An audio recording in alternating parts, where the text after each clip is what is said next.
استعانت، مدد مانگنا، وہ بھی اللہ سے مانگیں گے، پکاریں گے اسے، اسی کے حضور ہم دست طلب دراز کریں گے۔ لیکن اگر انبیاء کو، اولیاء کو، بزرگوں کو بطور وسیلہ بنائیں اور اللہ سے مانگے تو اس میں بھی کوئی فرق نہیں ہے، بھی اللہ سے ہی مانگنا ہے، اور اس کی تعلیم حضور نے خود دی ہے۔ ابن ماجہ میں روایت ہے، ترمذی میں روایت ہے، اور اس کے علاوہ درجنوں کتب میں روایت۔ حضرت عثمان بن حنیف روایت کرتے ہیں، آنکھوں سے نابینا تھا، اور عرض کی کہ حضور جو ہے وہ مجھے جو ہے وہ آنکھیں چاہیے، تو آقا کریم نے فرمایا اگر تو صبر کرے تو تیرے لیے بہتر ہے۔ اس نے کہا کہ نہیں، میں صبر نہیں کر سکتا۔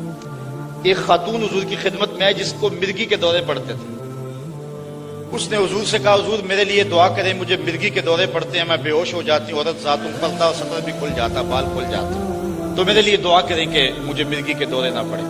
تو حضور نے فرمایا اگر تو کہے تو دعا کر دیتا ہوں، اور اگر تو صبر کرے تو جنت کا وعدہ دیتا ہوں۔ اس نے کہا ٹھیک ہے، مجھے جنت والا وعدہ قبول ہے، ٹھیک ہے مجھے جنت والا وعدہ قبول ہے، لیکن اتنی دعا کر دے جب میں گروں تو میرا سطر نہ کھلے۔ تو حضور نے یہ دعا کر دی، اور محدثین شارحین فرماتے ہیں جب وہ گرتی تھی سطر نہیں کھلتا تھا، اللہ نے ایک فرشتہ مقرر کیا تھا جو اس کے سطر کی حفاظت کرتا تھا۔ اس عورت کو حضور نے کہا کہ اگر تو کہے تو جنت، اور اگر تو کہے تو تیرے لیے دعا کر دیتا ہوں بیماری ختم۔ اس عورت نے جنت والا وعدہ قبول کر لیا۔ اس صحابی کو بھی حضور نے یہی کہا اگر تو صبر کرے جنت، نہیں تو ٹھیک ہے تجھے آنکھیں مل جاتی ہیں۔ اس نے کہا نہیں مجھے تو آنکھیں چاہیے۔ اس نے صبر کر لیا، اس نے نہ کیا، کیوں؟ وجہ کیا ہے؟ تو جو میری بات سمجھ میں آتی ہے وہ یہ، اس نے صبر اس صحابی نے نہ کیا، اس نے کہا نہیں مجھے تو آنکھیں چاہیے۔ اس کا تو کام بنتا تھا، جنت مل گئی اور آنکھیں بھی تھی، حضور کو دیکھتی بھی تھی، اس بیچارے کی آنکھیں نہیں تھی۔ اس نے کہا مجھے آنکھیں چاہیے، میں نے تو آپ کو دیکھنا ہے۔ تو حضور نے فرمایا کہ وضو کر، 2 نفل پڑھ۔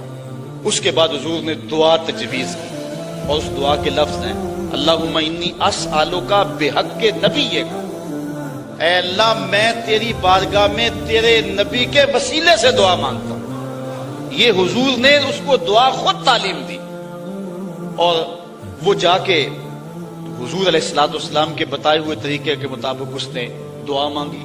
نوافل پڑھنے کے بعد صحابہ کہتے ہیں ہم موجود تھے، جب واپس پلٹا تو آنکھوں میں روشنی آ چکی تھی۔ تو اس لیے استعانت کے یہ خلاف نہیں ہے کہ کسی بزرگ، کسی اللہ والے، کسی نبی کا وسیلہ ڈال دیا جائے، بلکہ اگر حضور کا وسیلہ ڈالا جائے تو کرم اور دوبالا ہوتا ہے۔ حضرت آدم سے وہ دانہ کھایا گیا تھا، پھر کتنا عرصہ روتے رہے، پھر ایک دن کہا، حضرت امام حاکم نے اپنی مستدرک میں بخاری اور مسلم کی شرط پہ یہ حدیث لکھی ہے، کہا کہ اے اللہ میں اس نبی محمد عربی کے صدقے تیری بارگاہ میں توبہ کرتا ہوں۔ اللہ تعالیٰ فرمایا آدم تیری توبہ قبول کر لی، پہلے بتا میرے محمد کو جانتا کیسے؟ تو حضرت آدم علیہ السلام نے عرض کی مالک جب تو نے مجھے پیدا کیا میرے میں روح پھونکی، میری نظر اٹھی تو فراز عرش پہ پڑی، میں نے تیرے نام کے ساتھ اس کا نام لکھا ہوا دیکھا تھا، اس لیے میں نے اس کا وسیلہ ڈال لیا، کہا جا تیری خطا سے درگزر فرما لے۔ اللہ اکبر۔ تو یہ ہے جو ہے وسیلے کا تصور، اور یہ استعانت کے خلاف نہیں ہے، اللہ سے استعانت کرنا ہے۔ ہاں اگر کوئی شخص کسی بزرگ کو، کسی ولی کو یا کسی نبی کو مستقل بذات مانتا ہے اور وہ کہتا ہے کہ یہ میں اسے ڈائریکٹ لوں اور اس یہ اللہ کا محتاج نہیں ہے، اللہ نہ بھی چاہے تو یہ دے سکتا ہے، تو وہ زندیق کافر دارہ اسلام سے خارج ہے، لیکن ایسا کوئی بھی نہیں کرتا۔ تو استعانت اس معنی کے اندر جو ہے وہ جائز ہے۔ تو جو حضرت خالد بن ولید نے لڑی ہے، اور حضرت صدیق اکبر کے دور میں مسیلمہ کذاب جھوٹی نبوت کا دعوے دار، اس کے مقابلے کے اندر جنگ یمامہ لڑی گئی، اسلام کی تاریخ کی بڑی روشن جنگ ہے۔ اب چونکہ وہ بھی اللہ کو مانتے تھے، نبوت میں انہوں نے آ کے اختلاف کیا، تو مسلمان نعرہ لگاتے اللہ اکبر، تو وہ بھی نعرہ لگاتے اللہ اکبر۔ تو حضرت خالد بن ولید نے حضرت صدیق اکبر کو لکھا کہ اب کیا کریں، ہم اللہ اکبر کہتے ہیں، وہ بھی آگے سے اللہ اکبر کہتے ہیں۔ البدایا ون نہایا میں روایت ہے کہ جب حضرت خالد بن ولید نے لکھا نا حضرت ابوبکر صدیق کو کہ ہم بھی اللہ اکبر کا نعرہ لگاتے ہیں، وہ بھی اللہ اکبر کا نعرہ لگاتے ہیں، دشمن دوست کی پہچان نہیں ہوتی، تو حضرت صدیق اکبر نے کہا کہ وہ اللہ اکبر کا نعرہ لگائیں، تم یا محمد کا نعرہ لگائیں۔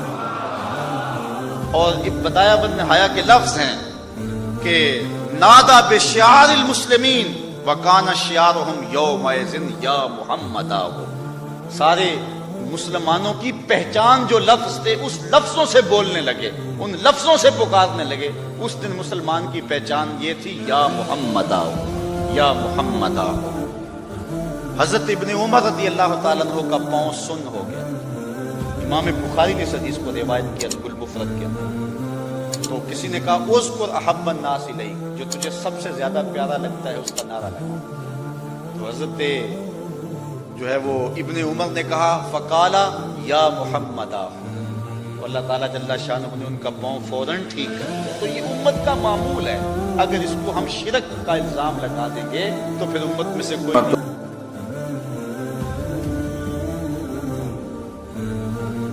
اللہ بہت بڑے آدمی ہیں، بھاری آدمی ہیں علم کی دنیا میں، انہوں نے ایک واقعہ نقل کیا ہے، وہ بتانے لگا۔ علامہ عتبی رحمۃ اللہ علیہ قبر پر بیٹھے تھے، یہ پہلی صدی کا ایک واقعہ لگتا ہے کہ کوئی وہ رکاوٹ نہیں تھی اور کچھ پڑھ رہے تھے تو ایک بدو آیا، اس نے اپنی اونٹنے کو باہر کھڑا کیا اور آ کر اندر سلام پیش کیا، السلام علیکم یا رسول اللہ۔ صحیح حدیث ہے کہ انبیاء اپنی قبور میں زندہ ہوتے ہیں، انبیاء اپنی قبر میں زندہ ہوتے ہیں، اور اللہ کے ان پر موت آتی ہے، موت ہر نبی رسول پر آتی ہے، موت سے پاک صرف اللہ ہے، پھر اللہ ان کو زندگی دے دیتا ہے جسم کے ساتھ ہی۔ کچھ علماء فرماتے ہیں کہ برزخی زندگی ہوتی ہے، لیکن جو جمہور اور اہل سنت والجماعت جس اس پر مذہب اور عقیدے پر ہیں کہ انبیاء اپنے قبور میں زندہ ہوتے ہیں۔ تو آ کر سلام پیش کیا اور کہنے لگا یا رسول اللہ، آپ کے رب کہتے ہیں وَلَوْ أَنَّهُمْ إِذْ ظَلَمُوا أَنفُسَهُمْ جَاءُوكَ، اگر یہ گناہ کر کے آپ کے پاس آ جائیں گے فاستغفر اللہ، اور معافی مانگیں اللہ سے، واستغفر لهم الرسول، اور آپ بھی پھر اللہ سے ہمارے لیے معافی مانگیں تو اللہ معاف کرتا ہے۔ تو جئتک مستغفرا لذنوبی ومستشفعا بک الی ربی ان یغفر لی، میں آپ کے پاس اپنے گناہوں کا بوجھ لے کر آیا ہوں اور آپ کو سفارشی بناتا ہوں اللہ کی بارگاہ میں کہ اللہ تعالیٰ مجھے معاف کرے۔ اور پھر اس نے 4 شعر پڑھے، 2 شعر اب بھی روضہ مبارک کا جو 2 پلر ہیں، جیسے یہاں کھڑے ہو کے سلام کرنا ہے، ایک شعر یہاں لکھا ہوا ہے، ایک شعر یہاں لکھا ہوا ہے، 2 کتاب میں لکھے ہوئے ہیں۔ یا خیر من دفنت فی القاع اعظمہ فطاب من طیبہن القاع والاکم، ہے وہ بابرکت ذات جو زمین کے اندر گئے تو زمین کا اندر بھی پاک ہو گیا اور اوپر بھی پاک ہو گیا، اندر بھی خوشبودار اور باہر بھی خوشبودار۔ یہ ادھر ہے شعر، نفس الفداء لقبر انت ساکنہ فیہ العفاف وفیہ الجود والکرم، میری جان اس قبر پہ قربان جس میں آپ آرام فرما رہے ہیں، آپ کے ساتھ آپ کی سخاوت بھی ہے، آپ کی دریا دلی بھی ہے، آپ کی فیاضی بھی ہے۔ یہ 2 شعر۔ اگلے 2، انت الشفیع الذی ترجى شفاعتہ علی الصراط اذا ما زلت القدم، آپ ہی وہ شفیع مذنبین ہیں کہ پل صراط پار ہوگا آپ کی سفارش اور شفاعت سے، عملوں سے نہیں، آپ کی شفاعت سے پل صراط پار ہوگا۔